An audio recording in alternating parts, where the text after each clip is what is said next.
Exam முடிஞ்சு லீவெல்லாம் விட்டாச்சு. So இனிமேல் குழந்தைங்க வீட்டில் தான் இருப்பாங்க. ஏதாச்சும் ஸ்நாக்ஸ் கேட்டுகிட்டே இருப்பாங்க. அந்த சமயத்தில் நம்மளால் வெளியே போய் வாங்க முடியாது. ஸோ இந்த மாதிரி நீங்கள் ஹெல்த்தியான ஒரு ஸ்நாக்ஸ் வீட்டிலே செஞ்சு வச்சு ஸ்டோர் பண்ணி கொடுக்கலாம். இந்த எள்ளு உருண்டை குழந்தைங்களுக்கும் சரி பெரியவங்களுக்கும் சரி ரொம்ப ஹெல்த்தியான ஒரு உருண்டை தான். ஸோ இது எப்படி செய்யுதுன்னு பார்த்துலாமா?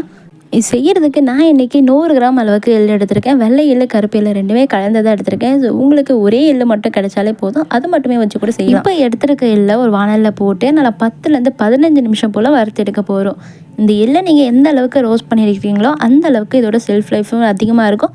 அது மட்டும் இல்லாமல் கொஞ்சம் நல்லா கடிக்கும் போது க்ரன்ச்சியாகவும் இருக்கும். இந்த எள்ளு நல்லா 10 நிமிஷத்துக்கு மேலே வறுபட்டதும் இந்த மாதிரி பொரிஞ்சு வரும். ஸோ இதுக்கப்புறமா ஸ்டவ் ஆஃப் பண்ணிட்டு தனியாக எடுத்து வச்சுருங்க. இப்போ இதுக்கு நம்ம வெள்ளைப்பாக ரெடி பண்ணி எடுத்துக்கலாம். 100 கிராம் எள்ளுக்கு 100லேருந்து 120 கிராம் வரைக்கும் நாட்டு சக்கரை இல்லாட்டி கருப்பட்டி வெல்லம் இது எல்லாமே சேர்த்துக்கலாம்.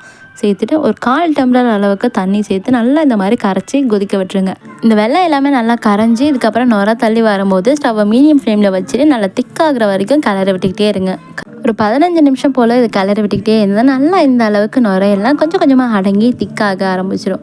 இதுக்கப்புறமா நீங்கள் இன்னும் ஒரு 10 நிமிஷம் போல் கொதிக்க விட்டுக்கிட்டே இருந்தீங்கன்னா நல்லா இந்த அளவுக்கு திக்காயிடும். வெள்ளைப்பாக நல்லா கரெக்டான ஒரு கன்சிஸ்டன்சி வந்துச்சான்னு கண்டுபிடிக்கிறதுக்கு ஒரு பாத்திரத்தில் கொஞ்சமாக தண்ணி எடுத்துகிட்டு 2லேருந்து 3 சொட்டு வரைக்கும் வெள்ளைப்பாக விட்டுட்டு கையில் எடுத்து பாருங்கள். கையில் நல்லா கட்டி இந்த மாதிரி ஒட்டிக்கிட்டே இருந்துச்சுன்னா கரெக்டான ஸ்டேஜ் இருக்குன்னு அர்த்தம். அப்படி இல்லாட்டி கரைஞ்சி போச்சுன்னா இது இன்னும் கரெக்டான ஸ்டேஜ் வரலன்னு அர்த்தம்.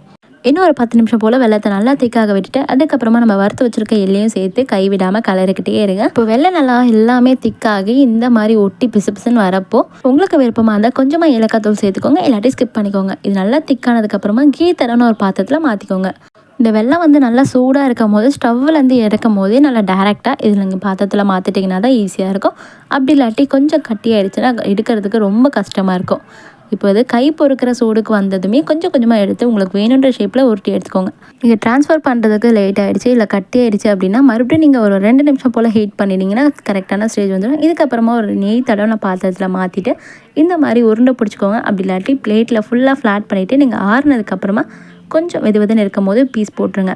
அவ்வளோதான், எள்ளு உருண்டை இல்லாட்டி எள்ளு பர்ஃபி ரெடி. ஸோ இந்த வீடியோ உங்களுக்கு பிடிச்சிருந்தா குழந்தைங்களுக்கு மறக்காமல் செஞ்சு கொடுத்து எப்படின்னு ஃபீட்பேக் கமெண்ட்டில் சொல்லுங்கள். வீடியோ பிடிச்சா லைக் பண்ணி சேனலை சப்ஸ்கிரைப் பண்ணிக்கோங்க.